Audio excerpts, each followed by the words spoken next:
Hey guys, it's Eddie Speed. So one of the things that I want you to know that you can do is to get a second lien with super favorable soft terms. The case study that we're going to do next is exactly what this guy did. Now, in the case study, he used seller financing for both the first and the second. But the truth of the matter is, the terms of the first lien weren't that favorable. They were 30-year 5% note, 5% interest. So it wasn't that the first lien was that good. It's just a little piece of it made the deal very valuable. So it shows you how you could bolt on some seller financing behind conventional financing, or you can essentially hide the rate in seller financing by doing this piggyback second. I hope this really is helpful to you. This certainly is a case study that's very valuable to add to your repertoire of what you could do in structuring financing. Hope you like it. So I want to show a case study about a non-amortizing loan, okay? So that you get a sense and you understand what that is. Two disclaimers.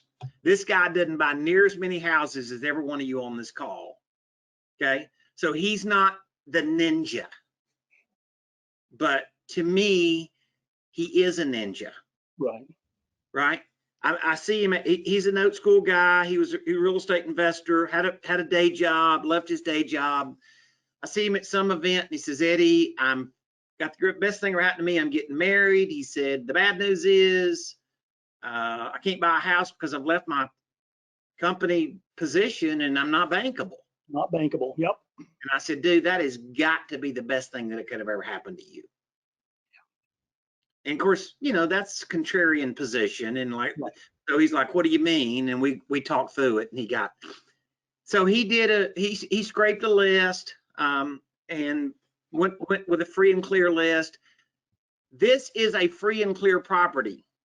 But the funny part about this story is that the real magic in his seller financing was only a piece of the deal. Right. So you could have done every bit of this with conventional mortgage money and only had a piece of seller financing that become magic. So this is in Seattle. So you guys know the deals, high price market. It was the seller that sold it to him. They had bought it, this property, or their original house, seller financed. Right. And it was a duplex, so you can kind of split the sides in your head. It rents for $1,500 a side. So he says, I want to live in one side and rent the other, right? And I want to live essentially rent free, except I'll pay part of my taxes and insurance. Right. So wholesale was $265 and retail was $325. Yeah. And they were, let's just say, done, out of the deal, no can do, that they were willing to go sell wholesale. Right. Right. Burnout landlord. They'd owned it for 30 years. They're moving to the country. He'd retired from Boeing. So this is one of those deals. They just wouldn't accept the discounted price. Right. Right. So they were definitely not in for wholesaling. And then Kevin says, okay, here's my conditions. I only want to pay $5,000 down.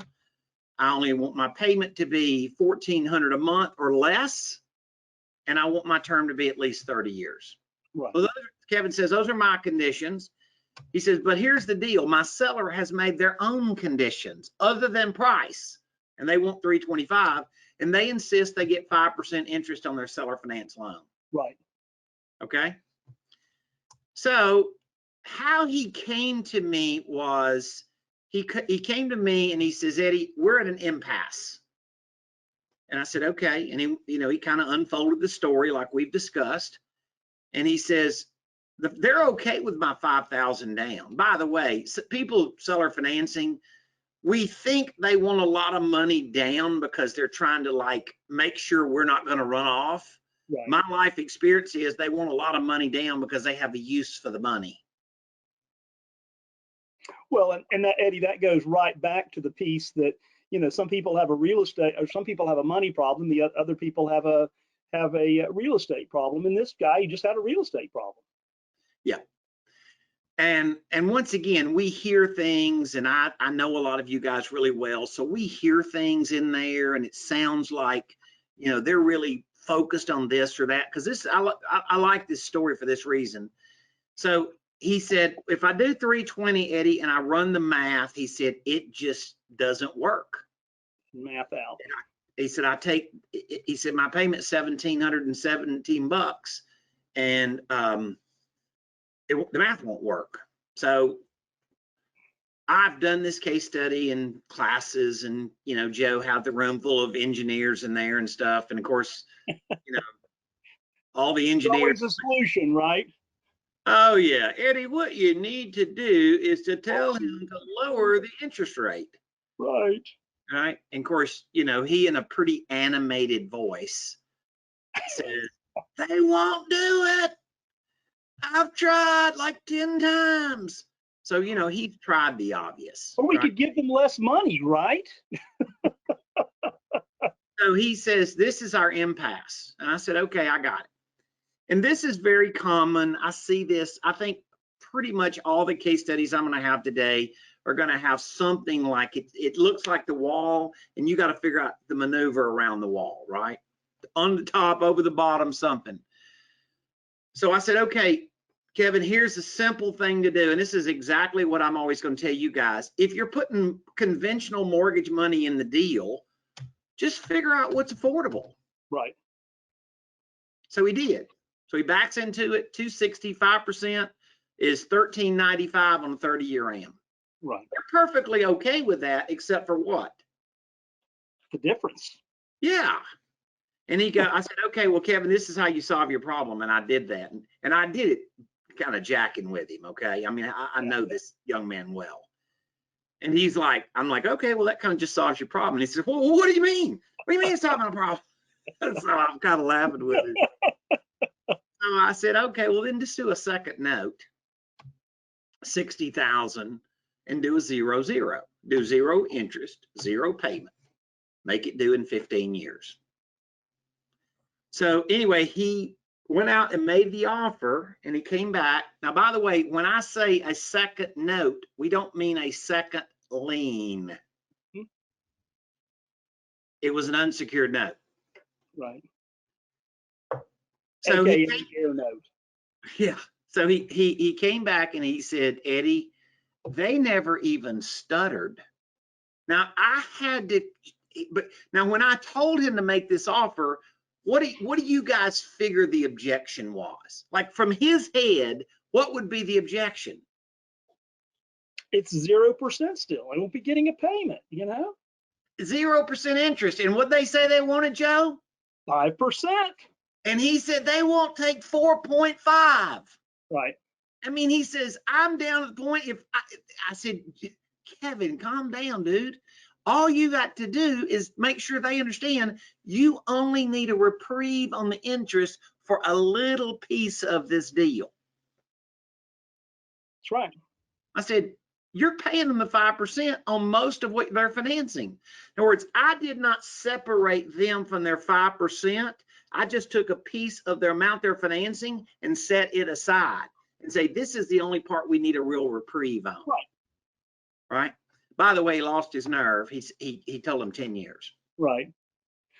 So Eddie, this 260, that could have been a conventional loan too, as you said. It doesn't have to be a seller finance loan. It could have been, you know, simply the same thing. And this is just that whole deal where we're 20% off, right? It could be just like this, Joe. Yep. Right. That could be a conventional mortgage, and this could be the second. Right. So look, this is what we're going to try to do today with you guys, right? We're going to try to take you up the ladder. Okay. We showed you something very simple to start with, which is just a piggyback second. But instead of just showing you how to do a piggyback second, we're trying to show you how you could think, right? We're trying to show you how you could do things that today a seller would do, and maybe 60 days ago they wouldn't. But if you position it now and you understand what's possible, then it's the case. We're going to show you a lot of play on math today, because we have discovered that's what the most of the high volume real estate investors really haven't been taught that well. It's not that you Right. can't learn it, just you hadn't been taught it. Right. Right. So Joe started in the 90s. I started in, early 90s, Joe, 92. Yep, early 90s, 91. Yep. And I've been doing it since 1980. So both of us have been around this space a long time. We've seen these cycles. We've been there, right, Joe? Right. And, it all goes back to, and when we're, everybody thinks this whole, these piggyback seconds and thirds, I mean, these are brand new, right? These are just things we've seen during the cycle, right? You'd have a 95, you'd have a 5, 15, 80, or a 75, 25, or, just 5% down. And, it was just all over the place. And then, there were even thirds as well. So I don't know what your impression is as you're listening to this, audience, but I think that we're going to progress to some math that's pretty out of the box, right? I'm fairly sure that if you'd call it out of the box. I'm not saying you can't do it. I'm just saying it's still out of the box, right? But the truth of the matter is, people say, where did you learn all this crazy stuff? We learned it post 1980, post 1986, post 1998 when the securitization market blew up. We learned it post 2000, 01 and 9/11. We learned it post, like, we learned how to do this, Joe, when there wasn't any other way to buy property except with monopoly money, because there wasn't any real money. Right. So if we can do one, Joe, this is a give back, right? This isn't a pitch today. Right. I mean, Joe and I we're not here. We're just trying to do an industry give back and help you guys see that this is our heart for you. That if you can make a deal close that wouldn't close next week, do it. If you can make 5 deals close next week that wouldn't close, that's even better. Yeah, that's exactly right. So this is obviously just a small glimpse of what's possible. Different paths to choose from. Now, these paths can be limitless in the options that they can give you if they're part of how you structure deals or how you know that you can structure deals. Imagine if you had this tool in your toolbox. Well, if you had this tool in your toolbox and you regularly knew how to use it and you could lay it in whenever it would fit, what would that do for you? This is what we love being able to teach people how to do, is to show them this creative finance process, something that clearly we've been developing for a long time, and open up your mind as to what's possible. And then, of course, something very important, which is, how would this apply to you? However we can help you next, we would love to know how to do that. And just reach out to us, but just let us know what we could do to help you start applying these strategies to your business. See you later. Bye-bye.